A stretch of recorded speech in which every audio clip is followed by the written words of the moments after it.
بسم اللہ الرحمن الرحیم۔ عظیم فرمانروا خلیفہ ہارون الرشید کا دل شدید رنج و علم کا شکار ہوا۔ اس کا دن کا چین اور راتوں کی نیند اڑ گئی۔ بے سکونی اتنی بڑی کہ اپنے وزیر فضل بن ربی کو بلایا اور اسے اپنی اتنے دنوں کی بے چینی کا حل تلاش کرنے کو کہا۔ کوئی روحانی عمل تلاش کرو کہ کسی طرح طبیعت کو قرار آئے۔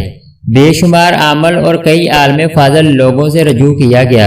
انہوں نے اپنے اپنے علم کے مطابق جان توڑ کوششیں کی، لیکن خلیفہ کی طبیعت کو چین نہ ملا، بلکہ بے چینی کم ہونے کی بجائے بڑھتی گئی۔ آخر وزیر نے گزارش کی کہ ذل الہی اب ایک ہی بزرگ ہستی رہ گئی ہے۔ میرا یقین ہے کہ وہی ہستی آپ کے غم کا مداوا ہوگا۔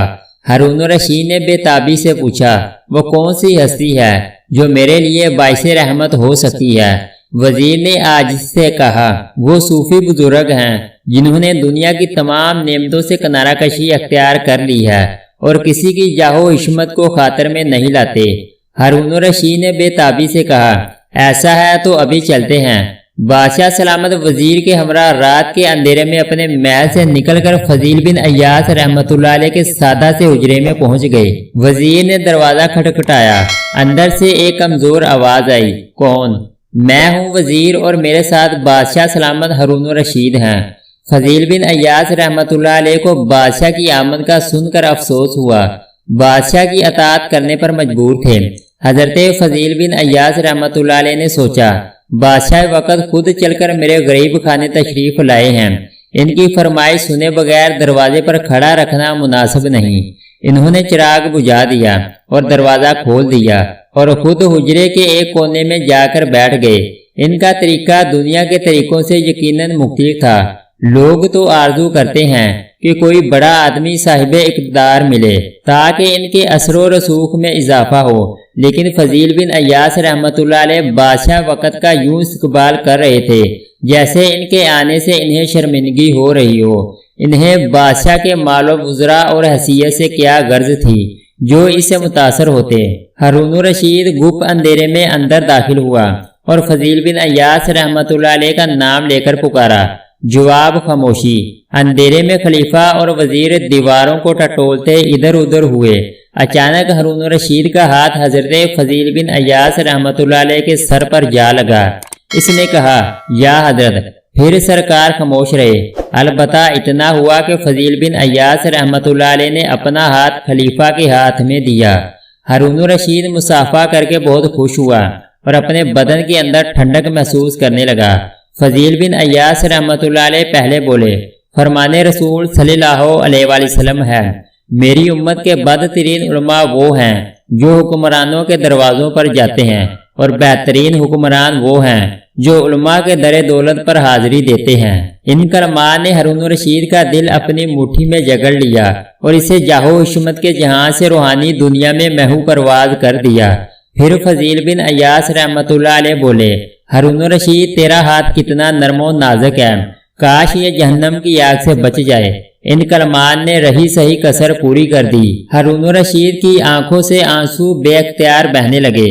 پھر حضرت فضیل بن عیاض رحمۃ اللہ علیہ کی آواز ابھری، ہارون الرشید اپنے پاؤں کو ڈگمگانے سے محفوظ رکھو، اللہ تعالیٰ تجھ پر رحم فرمائے گا۔ وقت آخر کوئی وزیر کوئی مشیر تیرا رہنما نہ ہوگا، فقط تیرے اعمال تیرے کام آئیں گے۔ ہارون الرشید پر رکت طاری ہو گئی۔ وزیر نے جب یہ حال دیکھا تو خوف زدہ ہو گیا اور کانپتے ہوئے بولا، سرکار نرمی فرمائیں، ان کے حال پر ترس کھائیں، دیکھیں ان کی حالت کیا ہو رہی ہے۔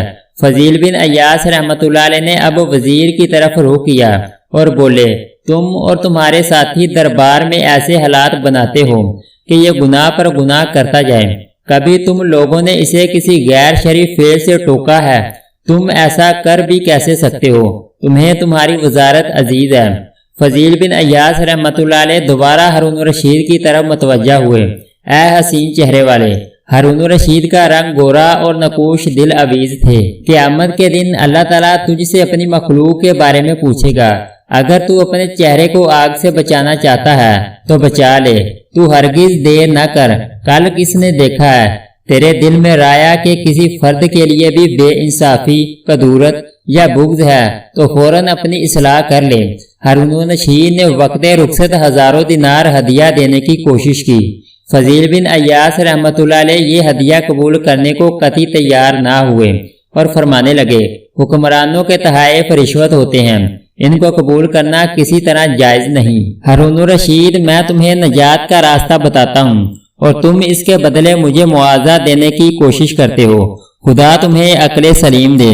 اس کے بعد فضیل بن عیاض رحمۃ اللہ علیہ نے چپ سادھ لی اور ایک لفظ بھی منہ سے نہ نکالا۔ اب بادشاہ اور وزیر نے سمجھ لیا کہ اس رخصت پر ہمیں چلنا چاہیے۔ وہ چلے تو آئے، مگر درویش بابا کی باتیں ان کے دلوں میں جگہ کر گئی تھیں۔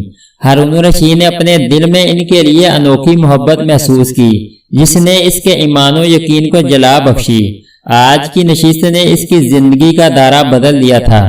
واقعی روحانی بیماری کا علاج اللہ والوں کے پاس ہی ہوتا ہے۔ اگر آپ کو ہماری ویڈیو اچھی لگی ہے تو اس کو لائک اور سبسکرائب کر دیں۔